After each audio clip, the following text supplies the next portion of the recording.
What's going on, everybody? This is dkdynamite, and today we're going to be talking about a ton of free rewards being added into Modern Warfare 2, some new changes that got revealed, and even more. Definitely stay tuned. But before we jump into that, be sure to hit that subscribe button down below, because we're very close to 100,000 subscribers here on the main channel. Really appreciate it. Also drop a like, your turn notifications on to stay up to date with everything going on in Modern Warfare 2, Warzone 2, Warzone Mobile, and any other future Call of Duty as well. We're just over 1,000 subs away from the big 100K, which is crazy to think about. Thank you guys so much for all the support as we hit this big milestone. But it was confirmed earlier this afternoon that Infinity Ward is temporarily disabling Battle Rage and Dead Silence in-game while they go ahead and investigate an issue. It's not clear what that issue is, but for those out there that are confused with the absence of those two field upgrades, there's something going on that hopefully gets resolved by early this weekend. But for those out there that missed out on the episode of the Bombshell podcast earlier this afternoon, it is of course linked down below. It's a fantastic discussion with a good buddy of mine, Lego Unlocked. Be sure to check that out when you guys get a chance. But today was the start of the CDL for Modern Warfare 2 multiplayer, and it's great that Treyarch finally added in the CDL mosh pit for everybody else to play as of a couple of days ago. It was meant to come out with the start of Season 1, but because of stability problems, they just couldn't add that in on time. This is not the rank mode for Modern Warfare 2. That's coming out in early 2023 with probably Season 2.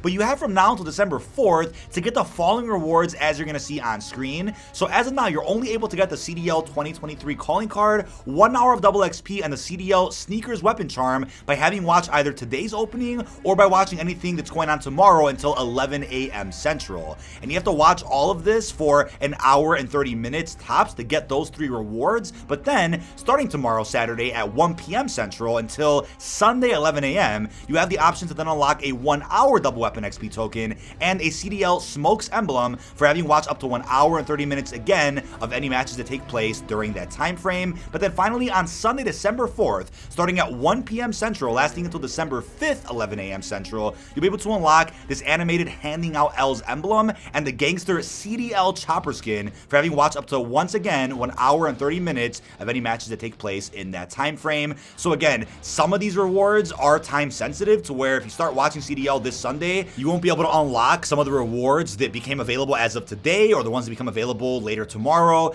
So you have to make sure you're on top of your game with at least putting up the twitch.tv link on a second monitor or something. You don't have to watch it with audio or anything. Just mute it, put it on in the background, unless you guys have interest in watching competitive Call of Duty. I know I do. I really enjoy watching a lot of the crazy clips for every single Call of Duty that does come out. It's always a blast doing live reaction streams as well whenever we're allowed to do so. But if that already wasn't enough, there's also some other rewards that you can get, which nobody out there has really talked about too much, but for those that missed it, there will be progress going towards a bunch of 30-minute XP tokens for both regular leveling and even weapon leveling. So there's about 14 extra XP tokens you could earn after having watched up to 14 hours of CDL, which you obviously can't do in a single weekend. That's why this is an offer that's extended until the end of the first major, which is December 18th. That major begins on December 15th, so you have a lot of time to do this. But the thing about this is that every 2 hours, there's increments, right? So every 2 hours, you'll unlock a set of 2 tokens, one for regular leveling, one for weapon leveling. And the thing about this is in total, you can get up to 3.5 hours double XP and 3.5 hours of double weapon XP by the end of this entire event. But wait, there is more. So beginning on December 15th with that first major one bracket,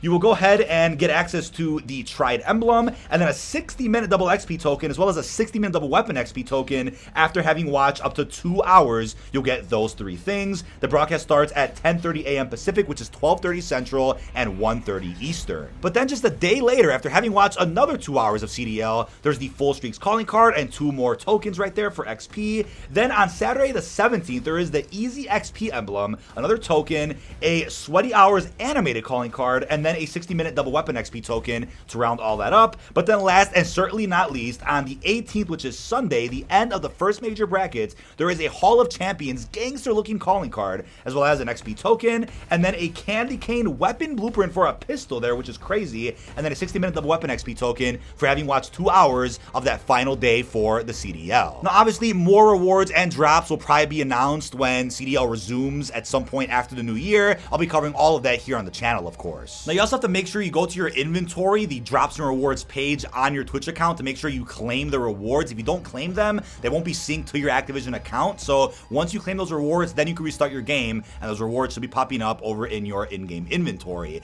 But the thing about this, right, is that you have to make sure you link your Activision and Twitch accounts. That link is also down below. Just make sure that you have that link properly, because it was said in some fine print that apparently accounts that were linked before October October have now been unlinked, so you have to relink them again to make sure that it's fully in sync for the brand new CDL season. So make sure you guys do that. Again, the link for that is down below. But I also want to get your thoughts, right? What are you guys feeling about the fact that CDL has moved back to Twitch, at least for Modern Warfare 2? The past 2 years with Cold War and Vanguard competitive, we actually saw CDL over on YouTube, right? You were able to get drops by watching on YouTube, and I'm glad YouTube has that feature because, again, YouTube streaming has drastically improved over the last few years. The algorithm isn't ruined by you streaming on your main channel. You can still post videos and shorts, and everything is separated properly, so where performance is very accurate and fair amongst the different types of content you're making. So there's also the ability to give memberships, to rate other channels now. So YouTube is getting there in terms of its streaming potential and in terms of features that Twitch also has. But I definitely think, even though it was said that Vanguard's first major had some of the biggest viewership ever, that's probably because they were giving away a free universal camo at the time, that still wasn't enough to maybe bring in a good return on the investment. I can't remember the number, but I believe it was either tens of millions or hundreds of millions that YouTube paid to have COD League exclusively streamed on YouTube. And while I thought that was going to be the future, and while I thought that was going to remain a deal that they kept in place, that just didn't work out. And as of now, you could of course watch CDL on either the COD League website or Twitch, but I would go the safe side and just watch it on Twitch, making sure your Activision account is linked properly to that. I did try watching some of the Vanguard events through COD League site and not YouTube, and still some of the rewards bugged out, but they might have fixed that by now. Now, I have seen mixed responses to this change back to Twitch. People out there are saying, oh, that's a good thing, Twitch is better for streaming. Then I've seen other comments suggesting that we might start seeing ad spam, where you're watching the opening or a major for CDL, and all of a sudden you get hit with 3-4 ads in a row and you end up missing out on an important moment. I don't think the COD League channel is designed that way on Twitch to where it's going to spam you with ads, but I believe Twitch could just throw in ads whenever they see fit. It's not necessarily up to the channel itself to insert them, which they could also do. But again, I'm not a huge fan of Twitch whatsoever, but for the sake of some of these rewards, I'll definitely be on Twitch for some of these Modern Warfare 2 unlocks. Now, I'm also curious what the feedback's going to be from the pros on the audio in Modern Warfare 2 multiplayer. I believe more of the criticism about audio is more centered towards Warzone. It's not that unbearable for multiplayer, but there could still be some improvement. But I'm wondering if the pros are going to say anything about this after this first opening weekend. And with that being said, it's kind of ironic that the Game Awards has nominated Modern Warfare 2 for best sound design. People out there were quickly disagreeing with that over on social media, but I do think right before devs go on holiday break for a couple of weeks, we'll end up seeing some drastic improvements to the overall sound quality with footsteps and other features of the game itself. Now, lastly, another crazy report that came out, which I didn't get a chance to discuss over on the podcast, is that a new report from Vice has revealed the US Army intended to pay millions of dollars to Call of Duty streamers, CDL teams, and the Call of Duty League itself in an attempt to drive recruitment amongst Gen Z into the US Army. Vice's report states that the US Army was going to spend $750,000 on a sponsorship of the Call of Duty League, as well as over $300,000 on several teams, streamers, and more.